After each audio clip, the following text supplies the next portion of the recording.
Guys, अगर ये series आपको पसंद आई तो प्लीज हाइप कर देना। और नेक्स्ट पार्ट के लिए 700 लाइक्स और 120 कॉमन हेलोड्स कर देना। मैं नेक्स्ट पार्ट ले आऊंगा। मेरे दादाजी चाहते थे कि उनका ये लौंडा पूरी जिंदगी ऐश करे। इसलिए उन्होंने मेरे लिए एक कतई जहर दिखने वाली फीमेल बॉस को मेरी होने वाली बीवी के रूप में पक्का कर दिया। अपने सामने खड़ी उस कड़क बंदी को देखा, जिसका गोरा रंग हमारी शादी के बाद हम दोनों अपना अपना अलग रास्ता नापेंगे और कोई किसी की जिंदगी में बेवजह टांग नहीं अड़ाएगा। तुझे ई खानदान की छोटी मालकिन वाला तगड़ा रुतबा और भौकाल देने के अलावा मैं तुझे जो चाहे वो सब, मेरा तो सिस्टम हैंग हो गया। मुझे यकीन नहीं हुआ कि वो मेरे जिगरी यार की बड़ी बहन है। मैंने बस उसका नाम सुना था। वो मुझसे बड़ी है ना, पूरे 5 साल बड़ी है बूढ़े। तू हंसते हुए बोला था क्या 5 साल बड़ा होना इतना ज्यादा होता है? मैंने अपने दांत पीसते हुए कहा, तूने देखा कि मुझे बचपन से किसी माँ का प्यार नहीं मिला, तो तूने मेरे लिए सीधा एक माँ ही खोज निकाली। उस बूढ़े को बिल्कुल ये सुनकर मैं एकदम चिढ़ गया और लाचार महसूस करने लगा। मैं एक मर्द हूं, मुझे दहेज या गहने की क्या जरूरत है? क्लब के सामने गाड़ी रोकते ही मुझे बाहर निकलते ही अपना जिगरी यार शेन ईचन सामने दिख गया। शेन ईचन अपनी बतीसी दी शेन ईचेन थोड़ा हैरान रह गया और मेरे पीछे दौड़ कर आया।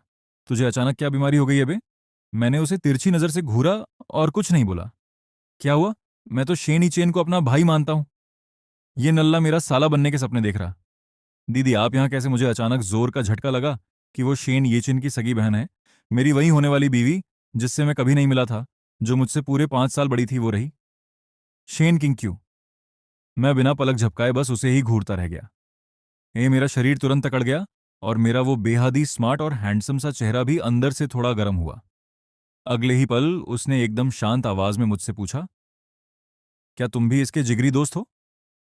वहां खड़े सभी लोग तुरंत जोर से ठाके लगाकर हंस पड़े और उसे चिढ़ाने लग गए थे कि एक खानदान के सबसे बड़े वारस को भी अपने कंट्रोल में रखना चाहती है। शेन किंक्यू ने एक खतरनाक स्माइल दी।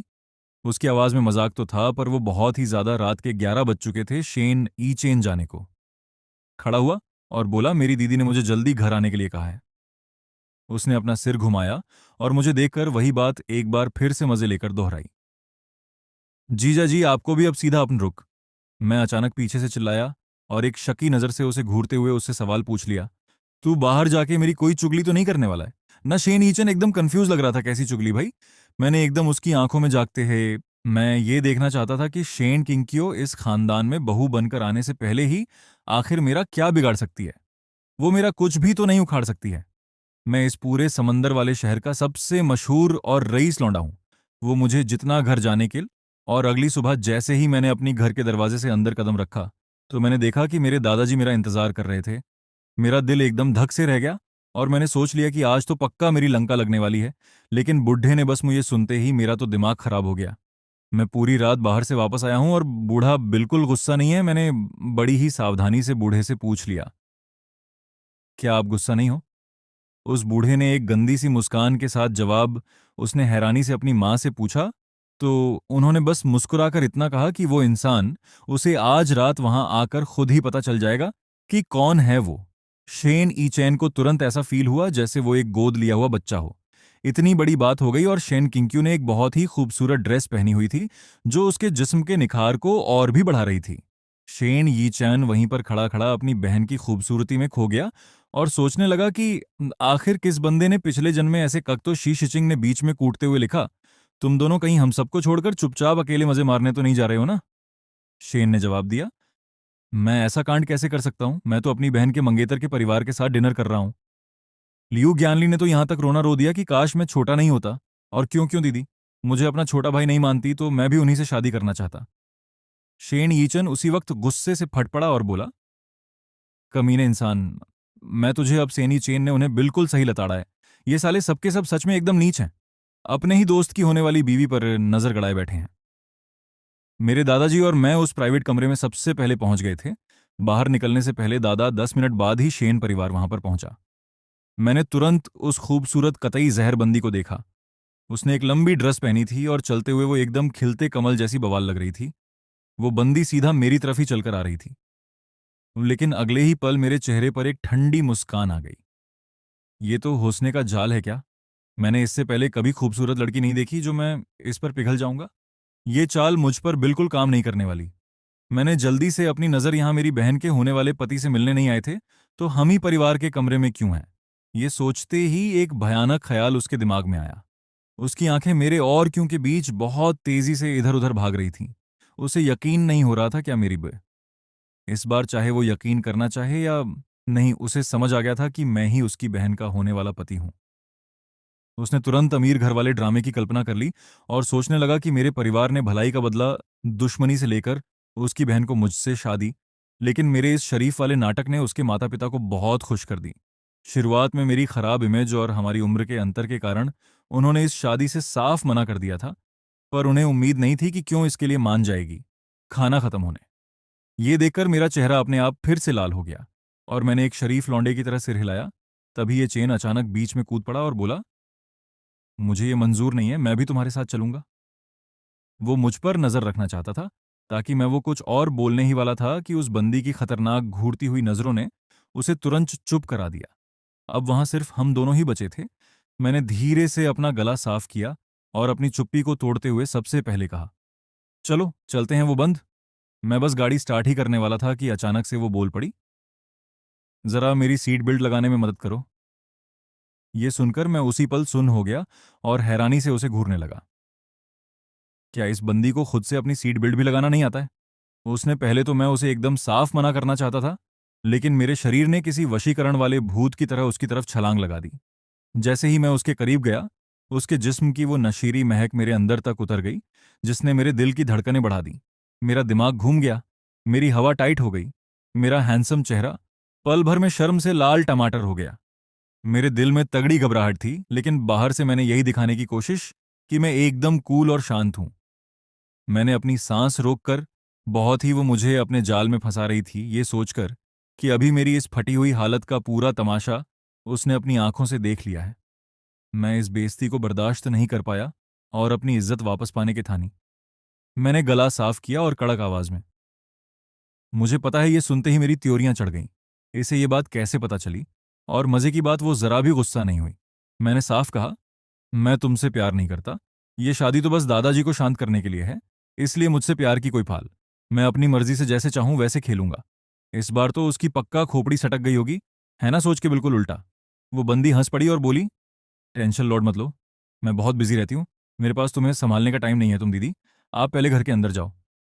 मुझे इस हयान से 1 मिनट के लिए कुछ जरूरी बात करनी है। बस ये बोलकर उसने मुझे देखा। उस बंदी ने उसे एक अजीब सी नजर से देखा और फिर से रहलाकर चुपचाप अंदर चली गई। जैसे ही वो दरवाजा, सच तो यही है कि तुम्हारी औकात नहीं। मेरी बहन की मुझे इतना गुस्सा आया कि मेरी हंसी ही छूट गई। मैं उसके लायक नहीं हूं। क्या मेरे जैसा अमीर खानदान का इतना हैंडसम और तगड़ा लोंडा उसके लायक नहीं है?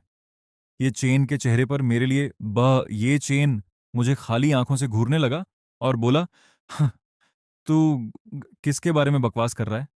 मैंने चिढ़कर उसे घूरा। क्या तुझे लगता है कि मैं अपनी मर्जी से ये शादी के लिए राजी हुआ था? ये चेन की आंखें तुरंत फैल गईं। तेरा क्या मतलब है? क्या हम दोनों पके भाई हैं तो तेरी बहन मेरी भी बहनी है? ये सुनकर ये चेन का गुस्सा काफी हद तक शांत हो गया। मैंने इसी मौके का फायदा उठाकर अपना दुखड़ा रोना शुरू कर दिया। मैं अभी सिर्फ 22 साल का लौंडा हूं, मैं अभी बिल्कुल शादी नहीं करना। मैंने उसे पूरी कहानी सुनाई कि कैसे उस बुढ़े ने मुझे घसीटा था, ताकि हम दोनों अपनी नसें काटकर आत्महत्या कर लें। ये सुनकर ये चेन की वहीं पर हवा टाइट हो गई। ये बुढ़ा, ये तो बहुत खतरनाक है। इसमें कोई शक नहीं कि उसे हार माननी। मैं बस पीछे खड़े होकर उसकी पीठ को लगातार घूरता ही रह गया यार। मेरे दिल में एक अजीब सी भजड़ मच रही थी कि आगे क्या कांड होगा। उधर वो सीधा चिंचू के कमरे के अंदर बिना सोचे घुस गया। उसने मुंह पर ही पूछ लिया कि बहन क्या आप? उसने पूछा, तू ऐसा क्यों पूछ रहा है? क्या हमें सच में मदद चाहिए? इसलिए वो बूढ़ा तुझे मुझसे शादी करने को मजबूर कर रहा है क्या? उसने मुस्कुराकर सिर हिलाते हुए साफ मना किया। तो वो तुरंत भड़क कर बोला, फिर तूने मुझसे शाह देखा जाए तो मेरा कैरेक्टर एकदम कड़क है। मैं अपने पूरे खानदान का एकलौता वारिस हूं। मैं ग्रुप का अकेला मालिक हूं, जिसके न माँ है न बाप। एकदम लंबा चौड़ा हैंडसम लोड़ा हूं, जिसकी उम्र अभी बस 22 साल है। जवान और फिट है बहन। क्या तुझे मैं सच में पसंद नहीं हूं? उसने हार न मानते हुए फिर पूछा। किसने कहा कि मुझे तू पसंद नहीं है? एकदम जवान, हैंडसम और अंधा पैसा है तेरे पास। ऊपर से तू एक फुल एनर्जी वाला वाइब्रेंट छोटा भाई भी तो है ना। मतलब मेरी तो हर तरफ से वाट लग गई है। वो बूढ़ा मुझे एकदम शक की नजर से घूरने लगा और अपने आप में ही बड़बड़ाने लगा कि इस नालायक पोते के साथ कुछ तो बहुत बड़ा लोचा है। इसे मजे करना तो बहुत पसंद है ये। बात 100% सच है। मतलब लड़का होकर लड़कों में ही इंटरेस्ट है क्या? इसलिए चिंगशू जैसी कतई जहर लड़की को सामने देखकर भी मेरा सख्त लौंडा वाला एटीट्यूड बिल्कुल भी नहीं पिघल रहा था क्या? बुढ़े ने मुझे ऊपर से नीचे तक ऐसे देखा। मैंने घबराते हुए पूछा कि दादाजी क्या सीन है? आप ऐसे क्यों घूर रहे हो? दादाजी ने अचानक से बोला कि देख यान, मुझे एकदम सच सच बता दे, क्या तुझे सच में लड़कियां पसंद नहीं है? इससे पहले कि मैं कुछ बोलकर समझा पाता, वो बूढ़ा, मैंने पूछा, दादाजी आपको मेरी कौन सी हरकत से लगा कि मुझे लड़के पसंद है? तो उन्होंने बड़ी अजीब नजर से मेरे नीचे वाले हिस्से को घूर कर देखा। यार मैं गुस्से में अपने दांत पीसते हुए जोर से चिल्लाया कि मुझे सिर्फ लड़कियां ही। ये सब बकवास सुनकर तो मेरा दिमाग ही सुन हो गया और भेजा फ्राई हो गया। उस पल मेरे सामने जिंदगी और मौत वाला सवाल खड़ा था कि अगर मैंने ये बोल दिया कि मुझे लड़के पसंद है तो वो शादी तो टूट जाएगी, पर फिर मुझे जबरदस्ती आईवीएफ और पूछा, क्या तू पक्का श्योर है कि तुझे लड़कियां पसंद है? मैंने भी दांत पीसते हुए कहा, हाँ एकदम 100% पक्का श्योर हूं मैं। जब मैं वापस अपने कमरे में आया तो मुझे अचानक याद आया कि मैंने अपने दोस्त को उसकी बहन से ये शादी तोड़ मतलब प्लान एकदम फेल हो गया और मेरा उससे शादी करना पक्का हो गया था। पर हैरानी की बात यह है कि मुझे अंदर से एक बहुत गहरी शांति मिली। मैंने शांति से सोचा तो लगा कि उससे शादी करना इतना भी बुरा नहीं है। वो कतई जहर दिखती है। और उसको साथ लेक मैंने मन ही मन में मुस्कुराते हुए सोचा, देखते हैं तू अपनी बात पर टिकती है या नहीं, वरना मुझे मत दोष देना। अगले दिन जब मैं सिविल कोर्ट के एकदम बाहर खड़ा था तो मैंने उसे आते हुए देखा और उसे देखकर मैं एकदम हैरान रह गया। आज किसी स्कूल की सीधी साधी लड़की जैसी लग रही थी, जो पिछली 2 बार वाली लाल लिपस्टिक वाली हॉट लड़की से एकदम अलग थी। जैसे ये दोनों बिल्कुल ही अलग अलग इंसान हों, कसम से। उसने पास आकर मुस्कुराते हुए पूछा कि क्या तुम काफी देर से? मैंने तुरंत अपना भौकाल टाइट किया और अकड़ते हुए बोला, मैं आना नहीं चाहता था, वो तो दादाजी ने जबरदस्ती भेजा है। मुझे अपनी इज्जत किसी भी हाल में नहीं गिरानी थी। पर उसका चेहरा बिल्कुल नहीं बदला और वो बोली, मैंने ये नहीं पूछा कि मेरा हैंडसम चेहरा अभी भी लाल था। और मैं बिना कुछ सोचे उसके पीछे पीछे चल दिया, जैसे किसी में मुझे पर कोई काला जादू कर दिया हो। मैरिज सर्टिफिकेट मिलने तक 11 बज चुके थे और उस लड़की ने मुझे पलटकर देखा तक नहीं यार। उस इसलिए मैं पहले जा रही हूं। इतना बोलकर वो बिना कुछ सुने अपनी गाड़ी की तरफ घूमी और तुरंत कार में बैठकर एकदम फुल स्पीड में रेस देते हुए वहां से रफू। चक्कर हो गई जैसे कोई हवा का झुंका हो। और मैं साला वही सड़क पर एकदम। जब मैं घर वापस पहुंचा तो दादाजी ने मुझे अकेले आते हुए देखा और वो तुरंत भड़कते हुए एकदम जोर से चिल्लाए कि तू यहां अकेला क्यों वापस आ गया है बे? तेरी बीवी चिंगशिव कहां पर है बता?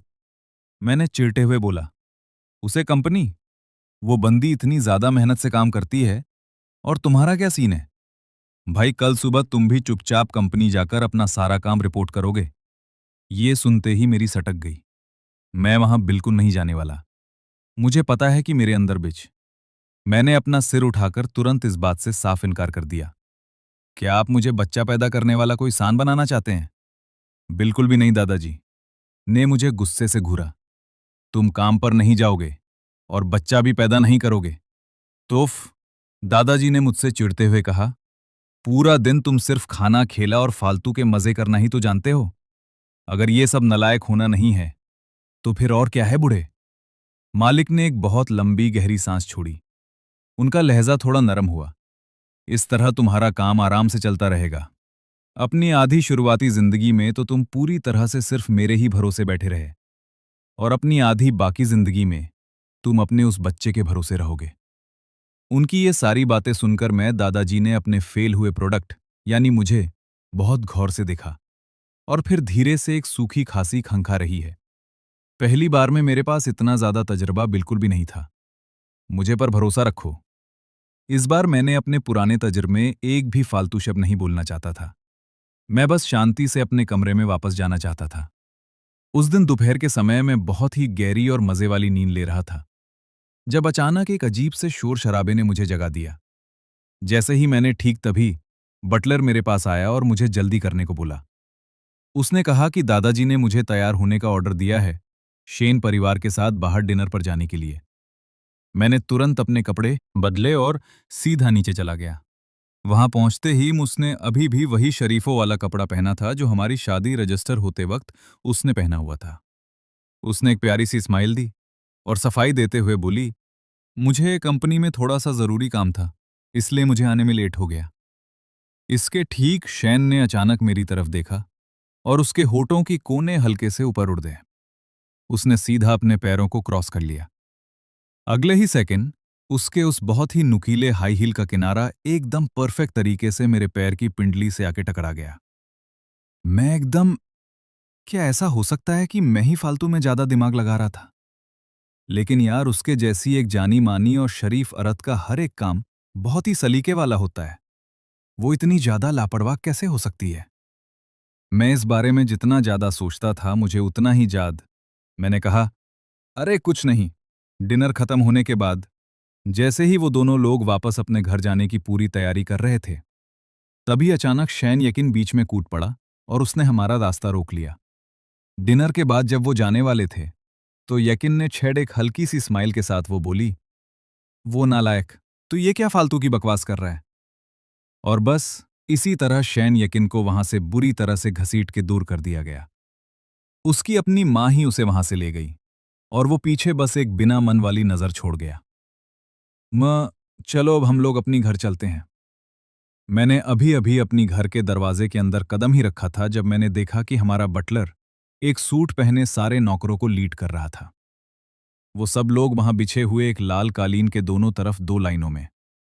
हालांकि शैन को इन सारी फालतू बातों से कोई खास फर्क नहीं पड़ा। उसने तो उल्टा स्माइल की और प्यार से उन्हें नमस्ते करते हुए बोला, अंकल जाओ। फिर बटलर जाओ ने एकदम खुशी से भरे हुए चेहरे के साथ जोर से ऐलान किया, छुट्टी मालकिन। आप क्या, उसे बिल्कुल भी शर्म नहीं आती यार? इसका तो भेजा फ्राई हो चुका है। इसके ठीक बाद एक नौकर शैन किनक्यू को लेकर ऊपर कमरे में चला गया। दादाजी ने मुझे फिर से एक तरफ खींचा और धीरे से बोले, ये जुआन अब तुम्हारी और हमारी प्यारी की। मैं उनकी ये बात सुनकर चौंक गया। दादाजी को कैसे पता चला कि मैं क्या सोच रहा था? क्या वो कोई माइंड रीडर है? इससे पहले कि मैं कोई जवाब दे पाता, दादाजी ने सीधे मुझे दो भारी ऑप्शन दे दिए। या तो रात में कुछ मिनटों के लिए मैंने बहुत गुस्से में अपने दांत पीस लिए। मैं कम से कम 30 मिनट तक तो आराम से टिक ही सकता हूं। दादाजी ने एकदम ना मानने वाले लोग के साथ पूछा, तुमने अभी तक ये ट्राई ही कहा किया है? तुमने कैसे पता होगा मैं इस बात को बिल्कुल जुटला? एकदम फुल गुस्से में भरे हुए मैंने अपने बेडरूम का वो भारी दरवाजा धक्का देकर खोला। मेरा पूरा शरीर उसी जगह पे पत्थर की तरह जम गया। शैन अभी अभी बाथरूम से नहाकर बाहर आया थी। उसने सिर्फ एक बहुत ही पतली सी और बिना आस्तीन वाली, उस माहौल में उसकी नशीली आंखें मेरी तरफ ही देख रही थी, जो सच में कतई जहर लग रही थी। ये सब देखकर मेरा चेहरा तुरंत ही शर्म से लाल हो गया। अब मुझे क्या करना चाहिए? मैं अंदर जाऊं या फिर नहीं? जैसे ही मैं वहां झिझक रहा था, शैन ने मुझे आखिर में मुझे एकदम ढीठ बनकर उस कमरे के अंदर अपने कदम रखने ही पड़े और अंदर जाना पड़ा। तभी मेरी नजर कमरे पर पड़ी। पूरा सिस्टम हैंग हो गया। लाल चादर दीवार पर लाल रंग का खुशी वाला बड़ा सा निशान चपा था, एकदम भौकाल। ये सोचते ही मेरा दिमाग का दही हो गया। दिल को बहुत तगड़ा झटका लगा। किस बात का घमंड है? मैं अभी तक सख्त लौंडा हूं, पर वो नहीं। दादाजी ने मुझे एकदम पवित्र रहने को बोला, पर इसके लिए कोई नियम नहीं बनाया। ये बहुत बड़ा धोखा है। क्या तेरा मतलब है कि मैं बहुत गंदा हूं, भीस की आंख? मैंने तो अभी तक उसकी कोई शिकायत नहीं की, तो इसकी इतनी औकात कैसे हुई कि वो मुझे टुके? उसको जरा भी अंदाजा नहीं था कि मैं इतना ज्यादा भड़क जाऊंगा। वो एक पल के लिए एकदम मेरा पहले ही भेजा फ्राई हो चुका है। फिर मैंने देखा कि वो उठी और सीधे मेरी तरफ आने लगी।